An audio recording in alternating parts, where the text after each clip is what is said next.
Hi guys, welcome back to my another mini blog. তো তোমরা জানোই যে গতকাল ছিল রথ। আর এবার মাদের সাথে না বেরিয়ে আমি আন্টিদের সাথে বেরিয়েছিলাম রথ দেখার জন্য। তো আন্টিদের বাড়িতে এসে দেখি বুনু রেডি হচ্ছে, আর রেডি হয়ে আমরা ঝটপট বেরিয়ে পড়ি। বিকজ আমাদের আঙ্কেল বলেছিল যে 4টের সময় মদনমোহন বাড়ির থেকে রথ মিনি বাস স্ট্যান্ড হয়ে মানে মাসি বাড়ি, যেটা হচ্ছে গুঞ্জুবাড়ির মন্দিরে পৌঁছবে। তো সেই সময় বুঝেই আমরা তাড়াতাড়ি করে আঙ্কেলের দোকানে চলে যাই। আর এখানে দেখো আমাদের নতুন দোকানদার, আর কি কিউটভাবে আমাকে বলছে দেখো। দোকানদার বুনু।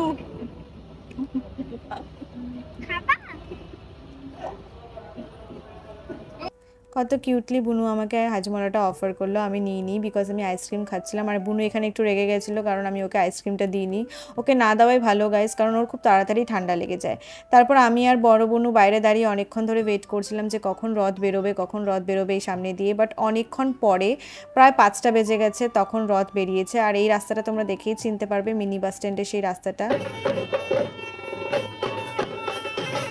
দেখো গাইজ, ফাইনালি চলে এসেছে আমাদের রথ। আর এই রথের দড়িটা আমি অনেক কষ্টে ধরেছি, বিকজ অনেক বছর পরে আমি এই প্রথম দিন রথের এক্সপিরিয়েন্স করতে পারছি। বিকজ সবসময় বাইরে পড়াশুনো করতাম, তো সেইভাবে আমি এক্সপিরিয়েন্সটা করতে পারিনি গত কয়েক বছর।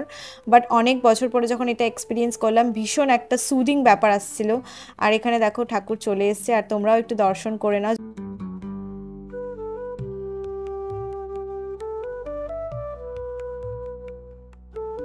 তো গায়ে সামনের একটা দোকান থেকে আমি একটু মিষ্টি কিনে নিই বাড়ির ঠাকুরের জন্য।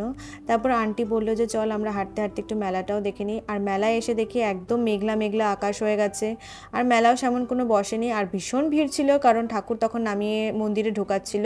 আর এখানে বুনু ফটাফট একটু পাপড়ি চাট কিনে নেয়, বিকজ আমরা বাড়ি চলে যাব, ভীষণ বৃষ্টি হবে। তারপর আর বুনু কি কিনবে, বুনু তো জেদ ধরেছে। আর এখানে আন্টি কি করবে, বুনুর একটা পছন্দ বাঁশি লেগেছে, বাঁশি কিনে দিয়েছে। তারপর আমি একটু একটু কানের দেখছিলাম বলে আন্টি আমাকে একটু কানের কিনে দিল, আর যেটা খুবই কিউট ছিল। আর এই আঙ্কেলের দোকান থেকে আমরা কিনেছি। তারপর দেখো বুনু তোমাদেরকে একটু বাঁশি বাজিয়ে শোনাবে, আমি ওকে ফোর্স করেছি রীতিমতো বাঁশি বাজানোর জন্য।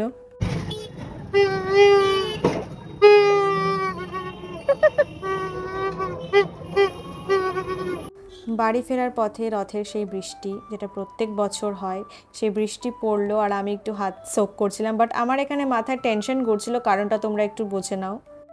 গাইজ, ভীষণ বৃষ্টি পড়ছে, বাট আমি ঠিক স্লোলি স্লোলি হাঁটছি। তার মধ্যে আমার ছাদের মধ্যে অনেকগুলো কাপড় আমি ধুয়ে মেলে দিয়ে এসেছিলাম। লেট করে মেলেছিলাম বলে আমি ভাবছিলাম যে বৃষ্টিতে ভিজতে ভিজতে ভিজতে বলছি, মানে বৃষ্টি আসার আগে হয়তো বসে যাবো। বাট অনেকটা লেট হয়ে গেছে রথযাত্রা দেখতে দেখতে। তখন আমার সব কাপড় ভিজে গেছে, তো আমি এখন আর কি করবো। তাও গাইজ, প্লিজ এই ব্লগটাকে এখানে এন্ড করছি। Please do like, share and subscribe and give like and comment on Facebook. Bye guys, see you on my next vlog. Love you.